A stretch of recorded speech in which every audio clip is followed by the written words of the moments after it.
ನಾವಿವತ್ತು ಮಾಡ್ತಿರೋ special recipe ಬಂದ್ಬಿಟ್ಟು ಅಂಟಿನುಂಡೆ ಆರ್ ಕೊಬ್ಬರಿ ಖಾರ.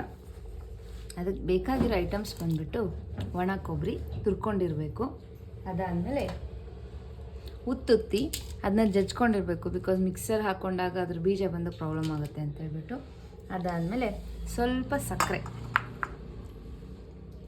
ದ ಮೇನ್ ಇಂಗ್ರೀಡಿಯೆಂಟ್ಸ್ ಆರ್ ಇದು ಡ್ರೈ ಫ್ರೂಟ್ಸ್ ಬೇಕು. ಇದಕ್ಕೆ ದ್ರಾಕ್ಷಿ, ಗೋಡಂಬಿ, ಏಲಕ್ಕಿ ಆ್ಯಂಡ್ ಸ್ಪೆಷಲ್ ಐಟಮ್ ಬಂದ್ಬಿಟ್ಟು ಇದು ಅಂಟು. ಇದು ಇದಕ್ಕೆ ತುಂಬ ಇಂಪಾರ್ಟೆಂಟ್. ಇದು ಬೆನಿಫಿಟ್ಸ್ ತುಂಬ ಇದ್ದಾವೆ. ಅದಾದಮೇಲೆ ಇದನ್ನೆಲ್ಲ ಹುರ್ಕೊಳ್ಳೋಕ್ಕೆ ತುಪ್ಪ ಬೇಕು. ಡ್ರೈ ಫ್ರೂಟ್ಸ್ ನೀವು ಬೇರೆನೂ ಯೂಸ್ ಮಾಡ್ಕೋಬೋದು, ಇದೆ ಅಂತಲ್ಲ, ಎಕ್ಸ್ಟ್ರಾನೂ ಹಾಕ್ಕೋಬೋದು.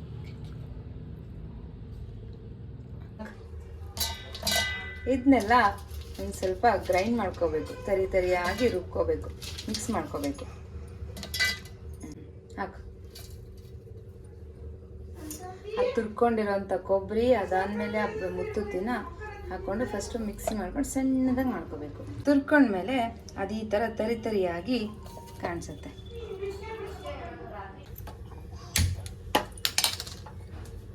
ಸಣ್ಣ ಉರಿಯಲ್ಲಿ ಬಾಣಲೆ ಇಟ್ಕೊಂಡು, ಅಯ್ಯಯ್ಯ ಬಾಣಲೆ ಸರಿಯಿಲ್ಲ, ತುಪ್ಪ ಹಾಕ್ಕೋಬೇಕು. ಚೆನ್ನಾಗಿ ತುಪ್ಪ ಹಾಕ್ಕೊಂಡು ಕರಗಬೇಕು. ಕಟ್ ಮಾಡ್ಸ. ಸರಿ.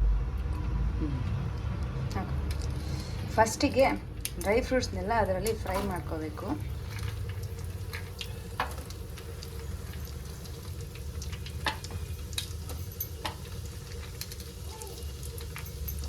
ದ್ರಾಕ್ಷಿ ಮಾಡಿ ತಕ್ಕೋಬೇಕಾ. ಈ ಥರ ಇವೆಲ್ಲ ರೌಂಡಕ್ಕೆ ಫ್ರೈ ಆದಮೇಲೆ ಎಲ್ಲದನ್ನು ಪ್ರತಿಯೊಂದನ್ನು ಸಪ್ರೇಟಾಗಿ ತಗೋಬೇಕು.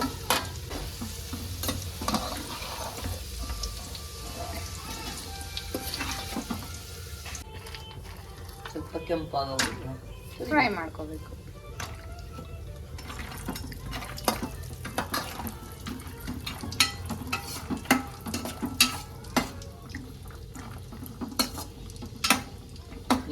ಹೆಲ್ತ್ ಬೆನಿಫಿಟ್ಸ್ ಇದೆ, ಇವೆಲ್ಲ ನಮಗೆ ತಕ್ಕ ಸ್ಟ್ರೆಂತ್ ಕೊಡುತ್ತೆ.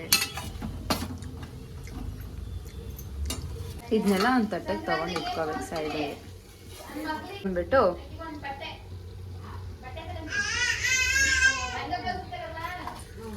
ಅಂಟು ಅಂತ ಹೇಳ್ತಾರೆ ಇದು ನಮ್ಮ ಕಡೆ. ಇದ್ರ ತುಂಬ ಹೆಲ್ತ್ ಬೆನಿಫಿಟ್ಸ್ ಇದೆ. ಇದು ಹಾಕಿದ ತಕ್ಷಣ ಈ ಥರ ಉಕ್ಕೊಳ್ಳುತ್ತೆ.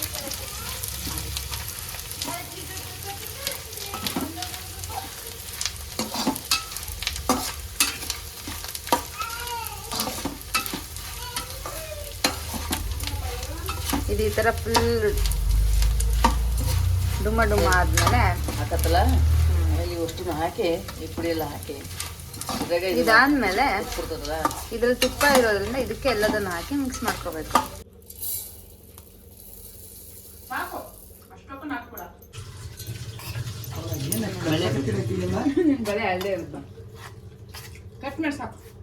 ಇದಕ್ಕೇನೆ ನಾವು ಅದೇನೇನು ಪೌಡರ್ ಎಲ್ಲ ಮಾಡ್ಕೊಂಡಿದ್ದು ಆಫ್ ಮಾಡ್ಕೋಬೇಕು ಗ್ಯಾಸ್ನ. ಅದಾದ್ಮೇಲೆ ಇದಕ್ಕೆ ಅದು ಪೌಡರ್ ಎಲ್ಲ ಅದನ್ನು ಹಾಕೊಂಡು ಏಲಕ್ಕಿ ಪುಡಿನೂ ಮಿಕ್ಸಿ ಮಾಡ್ಕೊಂಡಿರ್ಬೇಕು. ಏಲಕ್ಕಿ ಇದನ್ನು ಪುಡಿ ಹಾಕಬೇಕು.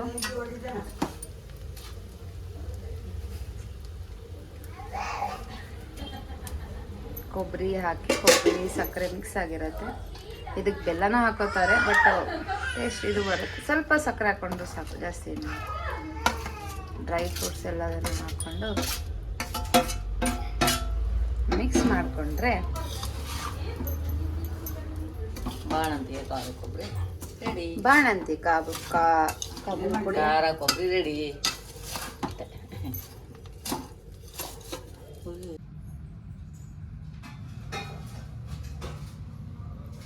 ರುಚಿಯಾದ ಕೊಬ್ಬರಿ ಖಾರ ಮಾಡಲು ತಿನ್ನಲು ಸಿದ್ಧ.